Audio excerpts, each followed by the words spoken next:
Hello RPG fans! Another video about Diablo 4. Diablo 4 is a huge commercial success for Blizzard. There are no doubts about it. The game generated over $1 billion for Microsoft Activision Blizzard. Even with major bugs and a bad endgame content in the release, leading to a lot of complaints, the game is a huge success. For the company, being the fastest selling game in the company's history. Vessel of Hatred, the latest expansion, which released around a month and a half ago, is the first expansion of Diablo 4. And the community is very active on it, with a series of compliments. The fact that Blizzard made fixes/adaptations through a lot of patches along the year after release until it released Vessel of Hatred. Then on Vessel of Hatred, a nice endgame content and the new class, the Spiritborn, which is overpowered and fun to play with cool build options, some cool build options, led to another huge success on sales, even though I don't have the actual numbers. The problematic is that Blizzard and Diablo are legendary. When we hear the name Blizzard or Diablo, we hope for a great game. We kind of know, it's kind of implicit on it that it's gonna be a great game. So there's a huge responsibility there for Blizzard. And actually for Microsoft Activision Blizzard, which owns Blizzard today. So that is the pure juice of truth about Diablo and what we hope from it. We always hope that it's gonna be one of the best ARPG out there. Even with a lot of good games, not a lot, but even with some good games competing for it, with it, just like PoE is a great game, just like PoE 2 is coming out, and it's very dangerous for Blizzard and Diablo. I think it's gonna take a lot of players, at least in the beginning for sure, and then it depends how the game really is. So even with a lot of good stuff on the new expansion, I still see a lot of old stuff they did not bring from the old games, from the successive old games, and some excessive focus on sales. When I said that Blizzard made $1 billion from Diablo, 15% of that were from microtransactions, and that's a lot of money, guys. So that leads me to my video. Briefings that Diablo 4 needs to be that legendary name in gaming again, in my opinion. So my first point, make us powerful. When we are playing an RPG game, any RPG game, not necessarily an ARPG or MMO, we're building our character and we want to build it strong. So we want to feel like our character is strong. And in Blizzard's own word in this campfire, they were the fun police. So what happened? The barbarian with the spinning stuff is too strong, let's nerf it. Oh, the sorcerer with the lightning ball is too strong, let's nerf it. And then every time the community found something cool and strong, they nerf it. One thing is to balance. Okay, so if they want to balance unintended interactions, it's one thing. But they gotta do that in a way that doesn't ruin our fun. So every class is balanced. I think that's kind of impossible to do in games like this, because when the fun thing about making people strong and let creativity flow is that people are gonna invent stuff. So that stuff sometimes gonna be strong, that stuff sometimes is just gonna be fun, but that's what gamers like, so let them do it. So give more freedom to the players in Diablo 4. I think that's the main point of my argument. And that's what Blizzard is not doing.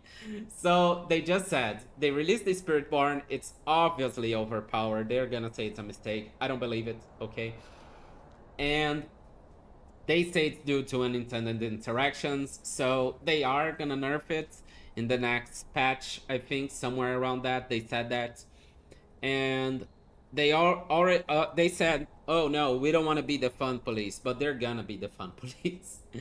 So Blizzard has to find a balance there, where they can balance they can find this balance that they want through the classes, and also don't ruin our fun, okay? And let some classes be powerful. They made the right choice here. Let the Spiritborn be powerful. A lot of people like that. Next patch we'll do something. In the next patch, just let other classes gain more power and keep balancing like that. The perfect balance is not gonna exist. So here they say what I just said. They know we want to feel powerful and like we can break the game, but they don't let us. When something comes, they nerf it. So they have to find balance there. Right? You know, we don't want a situation that exists with the game and find these crazy. And then on the other side of the coin, we also want a long time. They're kind of at odds with. Here they're explaining what I just said with a few more points that I didn't find important. One another, and we kind of. Oh, they also considered play whack-a-mole, this nerf that I just said, being the fun police. My second point, don't lose focus on good story and good campaigns. So the original Diablo 4 campaign is nice. It's very nice. I liked it. I enjoyed it. I enjoyed the story. These CGIs, these amazing CGI, are classic from Blizzard, and they're so awesome. This is great that they maintain that, and they're still doing it very nicely. On Vessel of Hatred, they kind of declined. I felt like the campaign was short, and the story was also lacking. Like, there were some holes in the story, and they left a cliffhanger for another obvious future expansion. But Blizzard, don't lose that focus. Keep investing on that. And I know that's a thing that not all players like, or it's not important for most players. Most ARPG players are focused on making builds, graphics, gameplay, endgame contents and systems. But a good part of the fans, such as me, still love a good campaign story and a reason to kick the hell out of bad boss.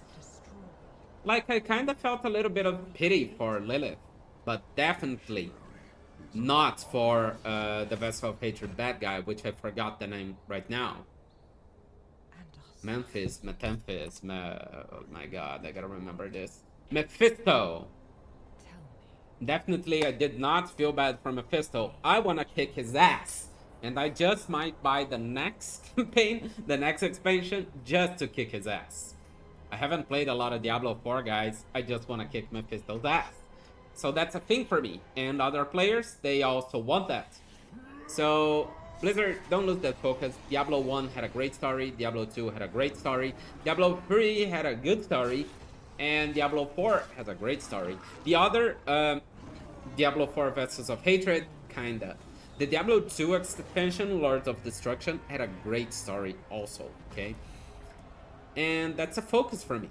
As clearly, this expansion, Vessels of Hatred, focus on the complaints of the community about bad endgame systems, not much build variability, and not much content. So now we have 10 endgame contents to play, and a lot of different systems to use and abuse and play. So that's what people actually liked about this new expansion. Oh, and let me say it again. The graphics on Diablo 4, they're awesome. I think only PoE 2 will have a chance against it. Sorry about the propaganda. So, how about you? Tell me what you think is most important for you in a game. Is it the campaign, is it a story, or is it the gameplay? Tell me down below, and if you have a moment, please subscribe to my channel. It helps me a lot with my work. Thank you so much, champ. Another thing that, on my opinion, Diablo needs to work on a lot more is giving more build options. So here, I got a quick view of PoE skill tree, and it's just ridiculous. As I said before, it's also a problem for Path of Exile. That's why they're making Path of Exile 2. But you can see here a lot of build options and a lot of gameplay options. And you can just create within the game, you know? I feel like in Diablo 4, they want to control everything. Like, we want to balance all builds, we want to make the maps perfect, we want to make the boss perfect, we want to make everything perfect and in here. So that's not gonna happen, okay? In a game, we want to have fun, and the games today have a free world idea, so we want that. We want to create, innovate, and make builds, not only strong builds, but also fun builds, and sometimes broken builds, and sometimes, oh shit, that doesn't work, that's awful. We also want to feel that sometimes while creating builds, you know, space to create. And here's another comparison. Last epoch's skill tree. I got a random skill tree here. It shows one skill. And it's not as big as Path of Exile. It's a lot more simplified, but with enough space to create. So I think Last Epoch's skill tree is kind of the ideal which Diablo 4 should aim for. A player, a game with a balanced skill tree in size, giving us options, but not so many options as we feel like we're lost. What happens, which is what happens in Path of Exile. That's the balance I wish to see in Diablo. So, Activision Blizzard made some huge mistakes at the start of Diablo 4. And patch by patch, they've been fixing them and giving what players wanted. Right now, Diablo 4 has a pretty nice and interesting game. It's not a bad game that was released. I am not playing much, because for me, it should be so much better. I'm a demanding player. And Blizzard is a company with history and experience, size, budget. They have everything to make the most biggest perfect game ARPG of all times. So when they don't, I'm kind of disappointed. When they do mistakes that they should have already learned, which they have history with, I'm kind of disappointed. Mostly because when I feel like they're focusing too much on the money, like focusing too much on graphics to sell microtransactions, then it kind of disappoints me. But some of the player base do like the game, and I understand why. To play Diablo is such a nostalgia feeling that by itself, maybe buy the game and try and see. So Blizzard has all the weapons in their hands and they're fixing it. They can only fix Diablo from the release because of its name, because of the Diablo name and the Blizzard name. If Last Epoch launched and it was awful, they would not have a second chance. But they had some good stuff. That's why it's still out there. And when the new patch comes out, more players are gonna come into it. And that's why Diablo, that also happens. And some other games, when they made mistakes like Blizzard did, they would not get a second chance from the community. Unofficial numbers platforms say that Diablo today has 160k simultaneous online players, which is a good number. I bet Blizzard wanted more and was hoping for more, but comparing to the competition, it's a good number. I think Last Epoch right now has something like 2 or 3k, and last time I checked, BOE have like 40 to 50k. Of course, that is an idea of Diablo 4's number, because Blizzard doesn't say the actual number. We can see the number on Steam, or Steam database, which is also not official. And we can also see on random websites that I don't know how they get that information, but anyways.